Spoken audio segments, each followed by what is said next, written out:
사랑하는 성도님들 평안하셨습니까? 평안 못 하시죠? 더워서. 네. 밤에 자다가 몇 번을 이렇게 깨는 것 같습니다. 잠을 설치기도 하고. 그래서 제가 뭐 그럴 권한은 없지만은 어제 밤에 더워서 못 주무셨다 하신 분들은 말씀 시간에 옆에 분에게 눈치 안 채게 이렇게 요령껏 주무셔도 저는 괜찮습니다. 주님은 어떠시는가 모르겠는데 저는 괜찮지 않습니다. 말씀을 드립니다. 아마 저희 둘째 아들이 예전에 아마 제 기억이 맞다면 초등학교 때 한 번 아니면 고등학교 때 한 번 가족 예배 시간에 저에게 질문을 한 적이 있습니다. 제가 봤을 때는 아버지로 봤을 때는 그냥 건들건들하고 인생 대충대충 사는 것 같은데 가끔은 예리한 질문을 던질 때가 있습니다. 무슨 질문을 했을까요, 여러분들? 초등학교 때 한 번 했고 고등학교 때도 그 질문을 똑같이 하더라고요. 이 질문을 했습니다. 어린아이가 죽으면 어디로 갑니까? 어린아이가 죽으면 어디로 갑니까? 이 아이가 예수를 믿지도 않았고 하나님에 대해서 모르는데 이 하나님에 대해서 무지한 상태에서 죽으면 어디로 갑니까? 이 질문을 했었습니다. 아마 보통의 사람들은 이 질문이 일반적인 질문일 것입니다. 하지만은 가슴 아프게도 어린 자녀를 먼저 떠나보내신 분들에게는 아마 이 질문이 절박한 질문이 될 수도 있을 것입니다. 엄마의 태중에서 유산된 아이 혹은 어린 나이에 질병이나 사고로 죽은 이 아이가 이런 아이들이 죽으면 어디로 갔을까? 죽어서 어디로 갔을까? 그 영혼이 어떻게 되었을까? 우리가 질문하지 않을 수 없습니다. 성도님들 어떻게 생각하십니까? 어린아이가 죽으면 어디로 갈까요?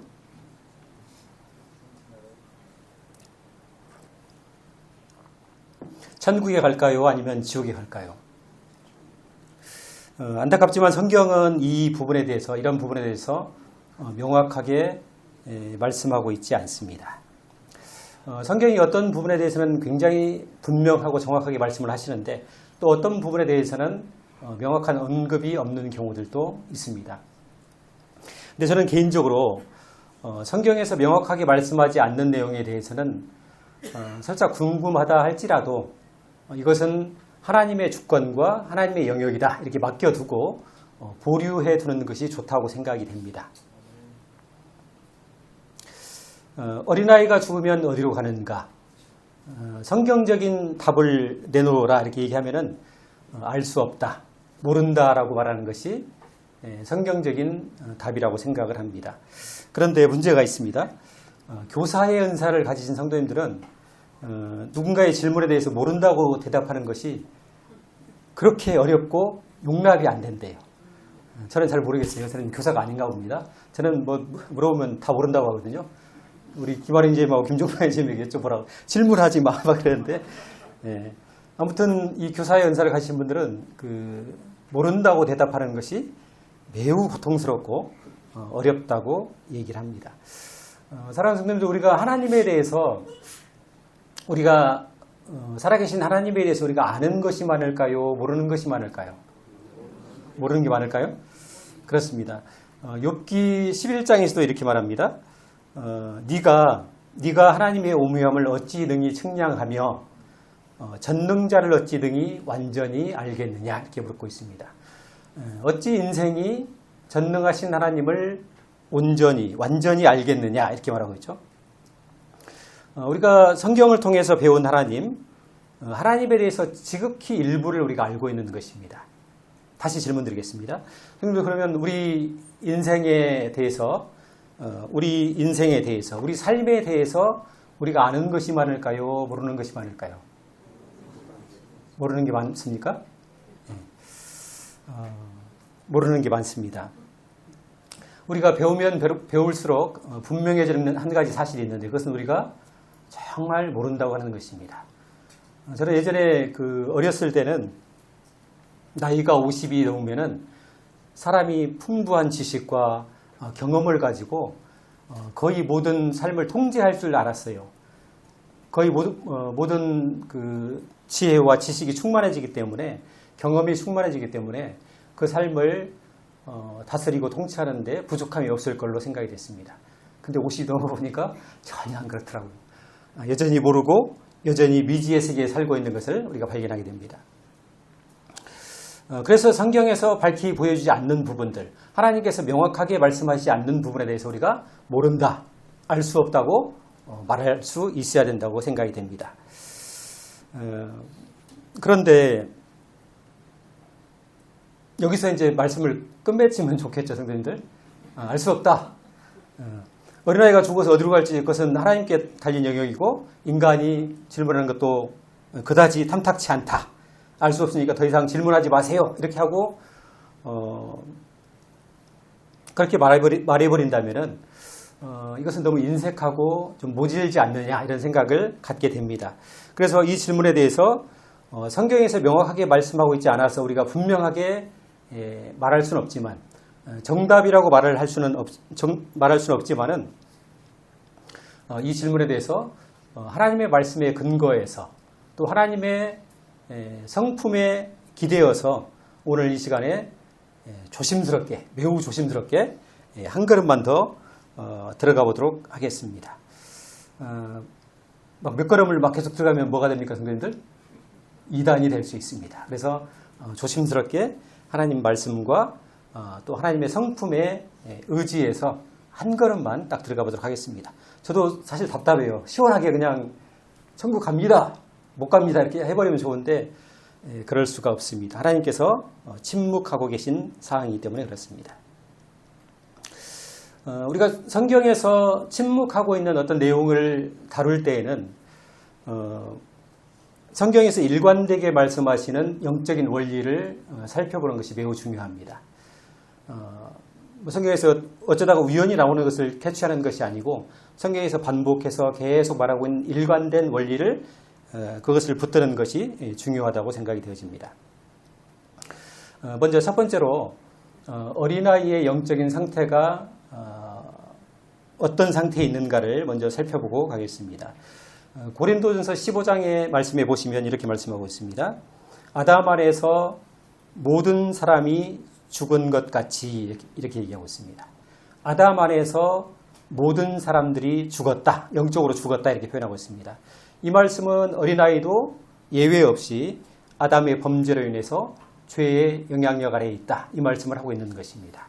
다시 말해서 어린아이들도 죄의 본성을 가지고 태어난 존재라고 이야기할 수 있습니다.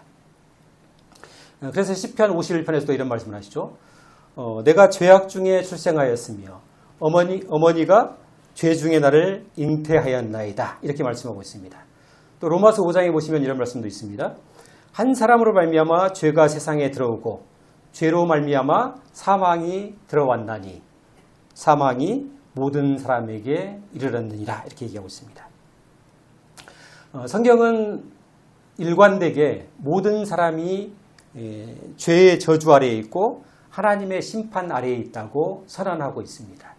이 말씀은 어린아이라고 해서 예외가 될 수 없다는 것을 먼저 우리가 분명하게 확인하고 가야 될 것 같습니다.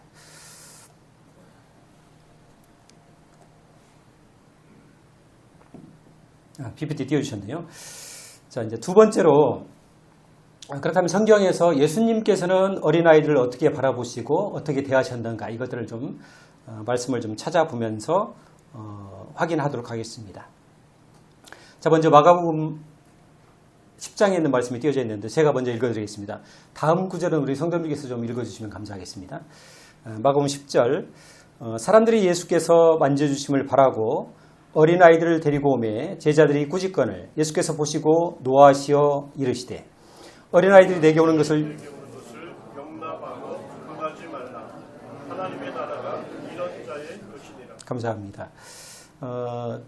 동서고금을 막론하고 어린아이는 귀찮은 존재인 것 봅니다. 애들은 가라 그러는데 제자들이 예수님과 이렇게 있을 때에 어린아이들이 이렇게 오게 됐습니다. 그래서 어린아이들을 데려온 부모들을 꾸짖었습니다. 제자들이. 아니, 예수님 바쁘시고 지금 하실 말씀도 많은데 애들 데리고 와서 막 쓰다듬어 달라 하면 어떻게 하느냐, 이렇게 불평을 제기한 것 같아요. 근데 그 주님께서 이 장면을 보시고 노하시었다 이렇게 표현을 하고 있습니다. 그리고 어린아이들이 내려오는 것을 용납하고 금하지 말라. 하나님의 나라가 이런 자들의 것이니라 이렇게 말씀을 하십니다. 이 말씀에서 우리가 주님께서 어린아이들을 매우 특별한 존재로 여기고 계시다는 것을 확인할 수가 있습니다. 그렇다고 해서 이 말씀이 어린아이들이 죽으면 천국에 간다라고 하는 직접적인 말씀이 될 수는 없습니다. 다만 이 말씀을 통해서 하나님의 나라의 백성이 누구인가를 우리가 확인할 수 있습니다. 어린아이처럼 어린아이들과 같은 존재가 하나님 나라의 백성인 것을 이 말씀에서 이야기하고 있습니다. 자, 다음 구절을 한번 더 보겠습니다. 마태복음 18장에 있는 말씀입니다. 자, 이 말씀을 우리 성도님께서 한번 읽어주시면 감사하겠습니다. 시작. 예수께서 한 어린아이를 불러 그들 가운데 세우시고 이르시되 진실로 너희에게 이르노니 너희가 돌이켜 어린아이들과 같이 되지 아니하면 결탄코 천국에 들어가지 못하리라. 누구든지 내 이름으로 이런 어린아이 하나를 영접하면 곧 나를 영접함이니. 이 말씀도 마찬가지로 천국의 백성이 누구인가? 어린아이들이 천국의 백성이라고 말씀을 하십니다. 그리고 그 밑에 말씀을 보시면 또 누구든지 내 이름으로 이런 어린아이 하나를 영접하면 곧 나를 영접함이니 라고 얘기하고 있습니다. 다시 말해서 예수님의 이름으로 어린아이 하나를 영접하게 되면 그것은 마치 예수님을 영접한 것과 같다. 이 얘기를 하고 있는 것이죠. 성도들 이게 무슨 말씀일까요? 무슨 의미일까요? 주님께서는 여기서 어린아이를 예수님과 동격으로 얘기하고 있습니다. 그래서 어린아이 하나를 영접하면은 곧 예수님을 영접한 것과 같은 이치다. 이렇게 얘기하고 있습니다. 자, 이 말씀을 이해하려면은 요한복음 13장에 있는 말씀을 좀 한번 제가 읽어드리겠습니다. 주님께서 제자들을 이렇게 보내시면서 이런 말씀을 하신 적이 있습니다. 내가 보낸 자를 영접하는 자는 나를 영접하는 것이요 라고 말씀하신 적이 있습니다. 다시 말해서 주님이 보낸 제자들을 영접하는 사람은 제자들을 영접한 것일 뿐만 아니라 예수님을 영접한 것과 같다. 이 얘기를 하셨다는 것입니다. 성도들 예수님의 제자들이 누구에게 소속이 되어 있습니까? 예수님께 소속이 된 것이죠. 지금 예수님께서 말씀하신 이 얘기는 뭐냐면은 내 이름으로 어린아이 하나를 영접하면 나를 영접한다. 이 얘기는 무슨 의미냐면 소속에 관한 얘기입니다. 어린아이들이 누구에게 소속이 되어 있다는 얘기입니까? 예수님께 속한 존재다. 이 얘기를 하고 계신 내용입니다. 자, 다음 말씀도 한번 보겠습니다. 마태복음 18장 제가 읽어드리겠습니다. 삼가 이 작은 자 중에 하나도 업신여기지 말라. 이와 같이 이 작은 자 중에 하나라도 잃는 것은 하늘에 계신 너희 아버지의 뜻이 아니니라. 자, 지금 이 말씀도 마태복음 18장입니다. 아까 주님께서 어린아이에 대한 얘기를 하셨는데 지금 여기서 말씀하고 있는 이 작은 자 중에 하나도 역시 어린아이에 관한 말씀입니다. 그리고 이 작은 자 중에 하나라도 잃는 것은 하늘에 계신 아버지의 뜻이 아니다. 이렇게 이야기를 하고 있습니다. 자, 이제 다 왔습니다. 마지막 말씀 보겠습니다. 자, 누가복음. 자, 이 말씀도 우리 성도님께서 한번 읽어주시면 감사하겠습니다. 시작. 그때 천지의 주제이신 아버지여 이것을 지혜롭고 슬기 있는 자들에게는 숨기시고 어린 아이들에게는 나타내심을 감사합니다. 옳소이다. 이렇게 된 것이 아버지의 뜻이니이다. 자, 성도님들 이 말씀을 보시면은 주님께서 천국의 비밀을 어린아이들에게 나타내셨다. 이 얘기를 하고 있습니다. 어린아이들에게 나타내심을 감사하나이다. 옳습니다. 이렇게 된 것이 아버지의 뜻입니다. 이렇게 얘기하고 있습니다. 자, 지금 예수님께서 언급하신 어린아이에 관련된 그런 말씀들을 쭉 살펴봤습니다. 우리 주님께서 어린아이들 매우 특별한 존재로 여기시고 또 바라보시고 대하신다는 것을 우리가 확인할 수가 있습니다. 자, 이제 구약 성경에서 그러면 하나님께서는 어린아이들을 어떻게 대하셨는가를 두 말씀만 좀 살펴보도록 하겠습니다.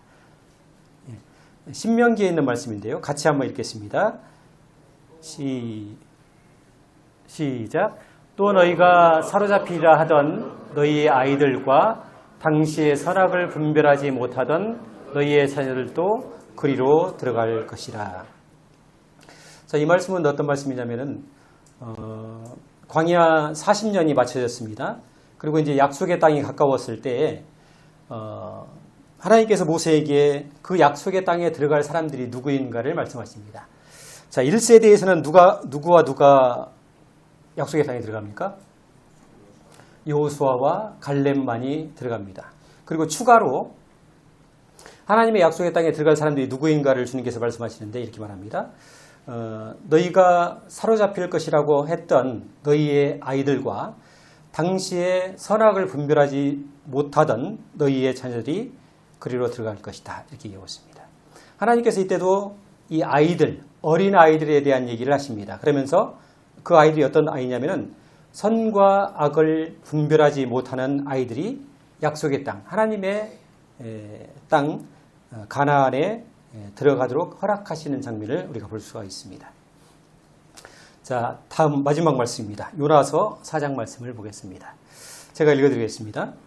자, 하나님께서 이제 마지막으로 요나에게 이런 얘기를 하십니다. 하물며 이 큰 성읍 니느웨에는 좌우를 분별하지 못하는 자가 12만여 명이요 가축도 많이 있나니 내가 어찌 아끼지 아니하겠느냐.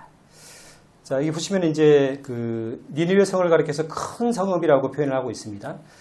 요나서가 그 긴 장이 아닙니다. 그럼에도 불구하고 이 니느웨 성을 가리켜서 큰 성읍이라고 표현을 4번을 하고 있습니다. 반복해서 하고 있습니다. 그런데 이 니느웨 성에 좌우를 분별하지 못하는 자가 12만여 명이다. 이렇게 얘기하고 있습니다. 그래서 이 12만여 명 때문에 내가 이 아이들을 어찌 아끼지 않겠느냐 이렇게 표현하고 있는데요. 성도들, 여기서 좌우를 분별하지 못하는 자가 누구일까요? 공동번역 성경, 다른 번역 성경에는 이렇게 표현하고 있습니다. 이 니느웨는 앞뒤를 가리지 못하는 어린이만 해도 12만이나 되고 가축도 많이 있다. 이렇게 얘기하고 있습니다. 공동번역은 아예 그냥 이 좌우를 분별하지 못하는 자가 어린아이라고 규정을 하고 있습니다. 성도님들, 니느웨 성은 고대 아시리아의 수도였습니다. 19세기 이전만 해도 이 아시리아는 그 성경에만 나오는 신화 속의 도시라고 이렇게 생각을 했었습니다. 근데 1845년에 영국의 고고학자였던 오스틴 레이어드에 의해서 이 도시가 발견이 됩니다. 어마어마한 규모의 니느웨 성이 발견이 됐습니다. 요나서 3장에 보시면 이렇게 말하고 있습니다. 니느웨 성은 사흘 동안 걸을 만큼 하나님 앞에 큰 성읍이더라. 이렇게 표현하고 있습니다. 며칠을 걷는다고요? 사흘. 성을 한 바퀴 도는데 사흘이 걸리는 굉장히 큰 성읍인 것을 알 수가 있습니다. 또 열왕기상 19장에 보시면은, 열왕기 하 19장입니다. 열왕기 하 19장에 보시면은 이 아수르의 왕 사네립이 그 군대를 동원했는데 무려 18만 5천 명의 군대를 동원해서 예루살렘을 침공하는 장면이 나오고 있습니다. 형님들, 그 자국에서 그 군대를 파병할 때, 원정할 때 그 자국에 있는 모든 군대를 데리고 갈까요? 아니면 그 중에 일부를 데려갈까요? 다 데리고 가면 어떻게 합니까? 다른 나라가 비어있는 사이에 와서 침공하면은 방어할 그 힘이 없는 것이죠. 그래서 보통 그 고대의 군사 전문가들은 그 파병을 할 때에는 자국의 병력의 최대 20%만 파병을 한다. 이렇게 얘기를 할 정도로 매우 적은 숫자를 파병을 한다고 하는 것입니다. 근데 아수르 왕 사네립은 몇 명이요? 18만 5천 명의 군대를 파병했다고 얘기하고 있습니다. 이런 여러 가지 정황들을 고려해서 고고학자들은 이 당시의 니느웨의, 요나 시대 때 니느웨의 인구가 적어도 60만 명 이상이 될 것이다. 이렇게 추정을 하고 있습니다. 그런데 하나님께서 그 중에 60만 명 중에 12만 명이 되는 이 어린이에 대한 애통함, 긍휼함을 가지고 이 어린이들을 생각해서 니느웨 성을 심판하시고 재앙을 내리실 것을 하나님이 철회하시는 내용이 요나서에 나오고 있는 것입니다. 하나님도 그러시고 예수 그리스도 우리 주님도 그러시고 어린아이에 대한 특별한 긍휼과 은혜를 나타내고 계신 것을 우리가 확인할 수가 있습니다.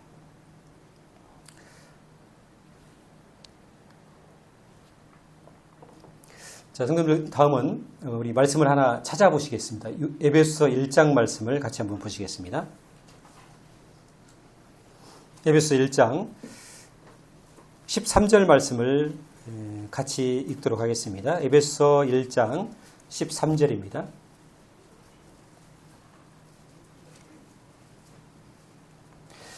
에베소서 1장 13절 같이 읽겠습니다. 시작.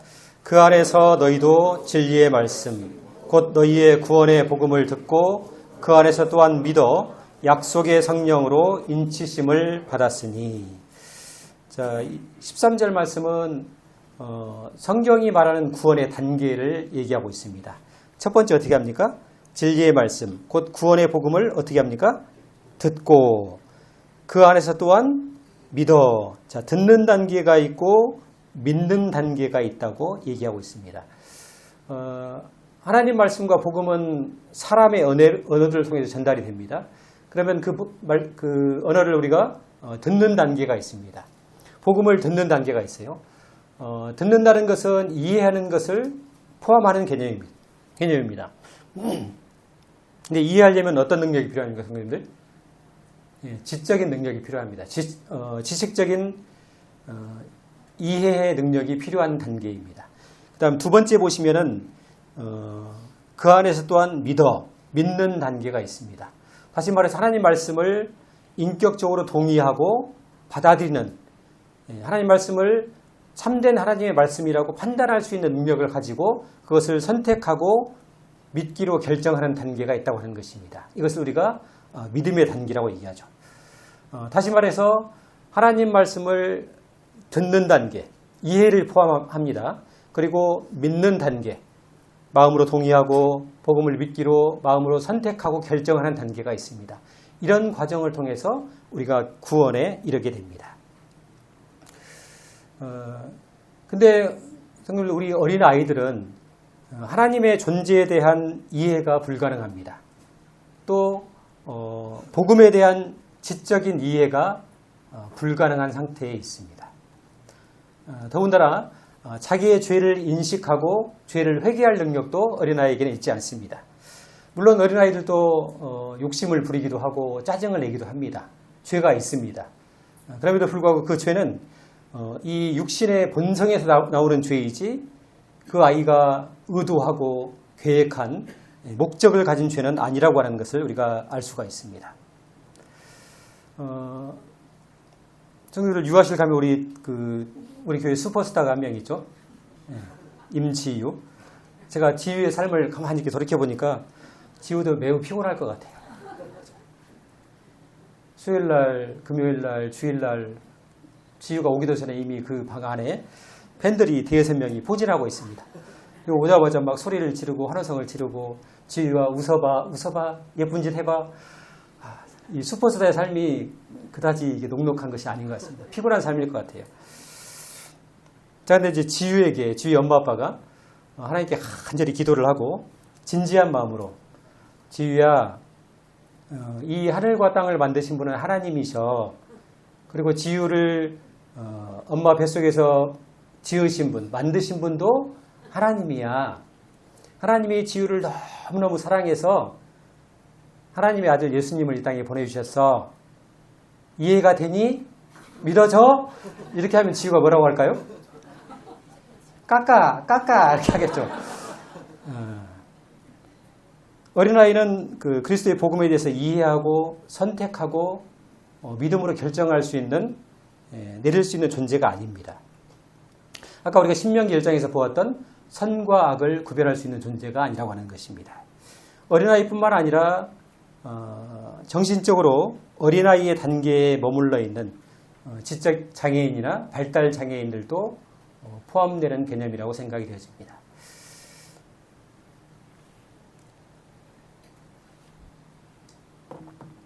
성도들 뒤에 우리 슬기 씨가 앉아 있습니다.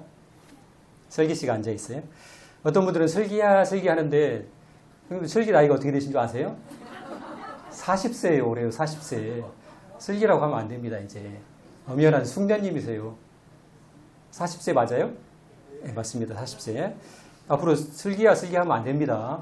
슬기 씨라고 해야 됩니다. 우리 슬기 씨는 태어날 때부터 지적 장애와 지체 장애를 동시에 가지고 있습니다.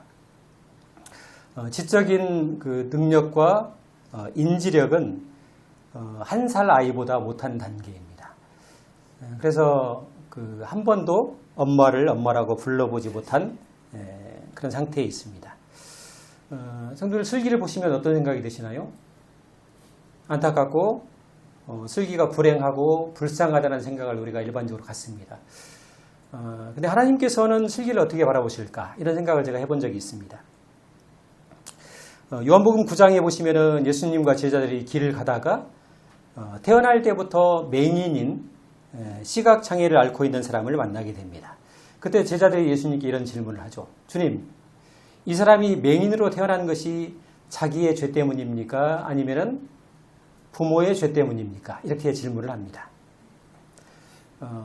아마 제자들은 이 장애가 죄의 결과라고 생각을 했던 것 같습니다. 그래서 주님께서 이렇게 얘기하시죠. 이 사람이나 그 부모의 죄로 인한 것이 아니라 그에게서 하나님이 하시고자 하는 일을 나타내시고자 하십니다. 이렇게 하십니다. 어떤 사람이 장애를 안고 태어난 것이 누구의 죄 때문이거나 누구의 잘못 때문이 아니다. 우리가 알 수 없지만은 하나님께서 그 사람을 향한 다른 뜻과 계획을 갖고 계신다. 이렇게 말씀하신 것입니다.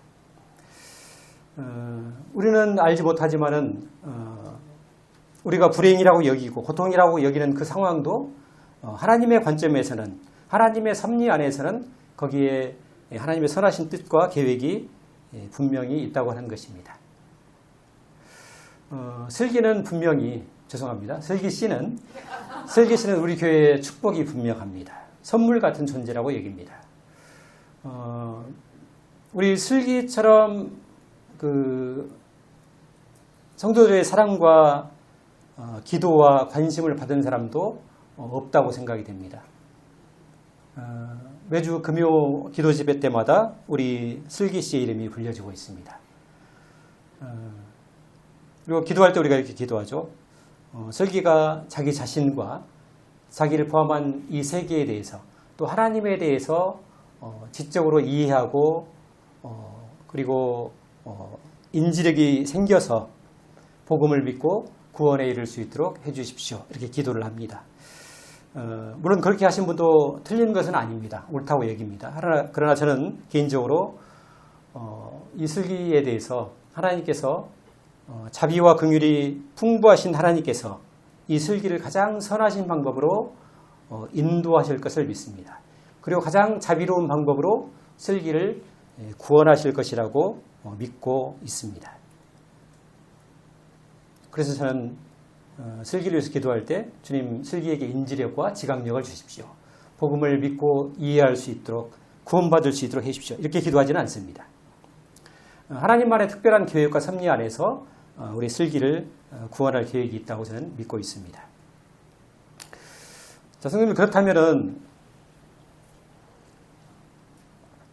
성경에서 계속해서 어린아이에 대한 얘기를 하고 있는데 그러면은 성경에서 표현하고 있는 이 어린아이는 몇 살까지로 봐야 하는가? 이 질문을 우리가 할 수 있겠죠. 한정없이 어린아이라고 할 수 없기 때문에 예를 들어서 유대인의 성인식은 여자의 경우는 12살에 성인식을 한다고 합니다. 그리고 남자의 경우는 13살에 성인식을 한다고 합니다. 남자가 13세가 되고 성인식을 하게 되면 그때부터 유대인의 회당에 출입할 수 있는 권한이 생깁니다. 동시에 그 유대의 전통과 율법을 지킬 책임과 의무도 부여가 됩니다. 자, 이런 유대인의 관례를 따라서 그러면은 어린아이는 13세 미만으로 봐야 할 것인가? 이런 의문이 우리 안에 생기게 되는 것이죠.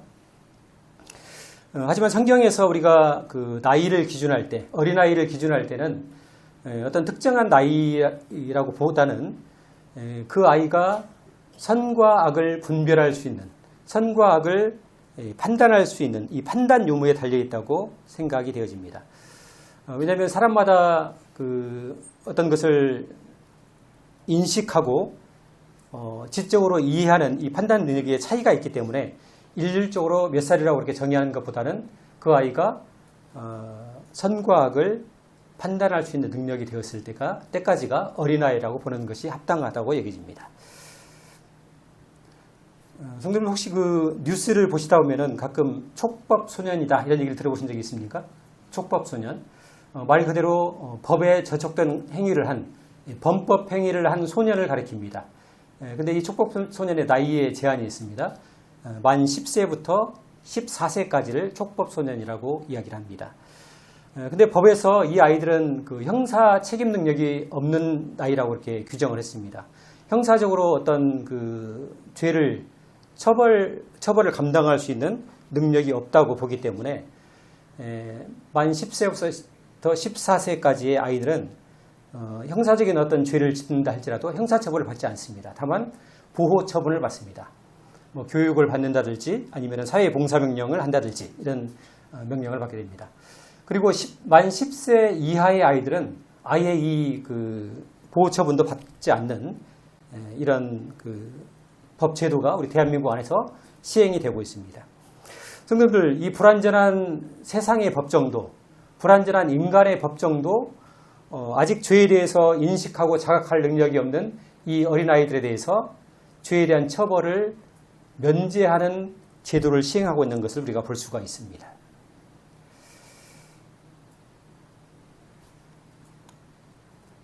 성도들, 우리가 하나님을 계속 배워오고 앞으로 배워갈 것입니다. 그런데 우리가 성경을 통해서 발견하는 하나님은 어떤 분이십니까? 하나님이 매우 깐깐하시고 인색하시고 무자비한 분이십니까? 오늘 시편 145편 말씀이 예배 시간에 읽어졌는데요. 여호와는 은혜로우시며 긍휼이 많으시며 노하기를 더디하시며 인자하심이 크시도다 이렇게 얘기하고 있습니다. 이 말씀 많이 들어봤던 말씀이실 것입니다. 시편의 무수한 기자들과 성경의 많은 사람들이 하나님을 가리켜서 한결같이 고백하고 있습니다. 여호와는 은혜로우시며 긍휼이 많으시고 노하기를 더디하시고 인자하심이 크신 분이시다. 하여튼 우리 하나님은 작은 이유만 있어도, 작은 건수만 있어도 어떻게든 그 사람을 용서하시고 구원해내시고 자비와 긍휼을 베푸시려고 하신 하나님이신 것을 우리가 볼 수가 있습니다.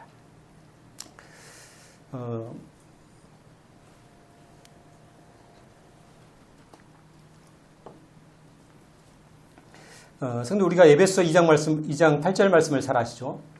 너희는 그 은혜에 의하여 믿음으로 말미암아 구원을 받았으니 이것은 너희에게서 난 것이 아니요 하나님의 선물이라. 자, 구원은 하나님으로부터 나서 하나님께서 인간에게, 우리에게 주시는 은혜의 선물이라고, 하나님의 선물이라고 이렇게 규정하고 있습니다. 근데 이 구원의 선물을 하나님께서 누구에게도 주십니까? 선한 사람에게만 주시나요? 악한 죄인들에게도 이 구원의 선물을 주십니다. 다 성장해서 성인이 되어서 자기가 하고 있는 행동이 무엇인지를 정확히 인지하고 하면서도 막 부득부득 죄를 짓는 이 사람에게도 하나님께서 구원의 손길을 내미시고 그 사람에게도 구원의 선물을 주시는 자비하신 하나님이십니다. 그런데 그 하나님께서 선과 악을 아직 분별하지 못하는 어린아이들에게 구원의 손길과 은혜의 손길을 베풀지 않으신다, 내밀지 않으신다. 이것은 성경을 통해서 우리가 알고 있는 그 하나님과 반대되는, 하나님의 성품과 반대되는 개념인 것을 우리가 확인할 수 있는 것입니다.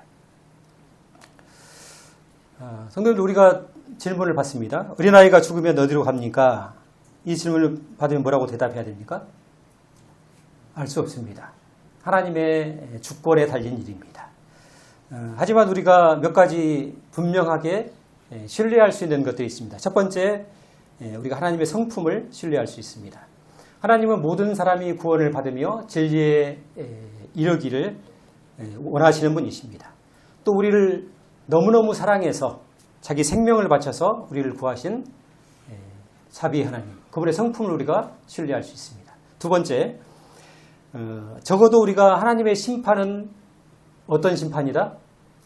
공의로운 심판이라는 것을 신뢰할 수 있습니다. 하나님의 심판은 언제나 공의롭다고 우리가 말할 수 있습니다.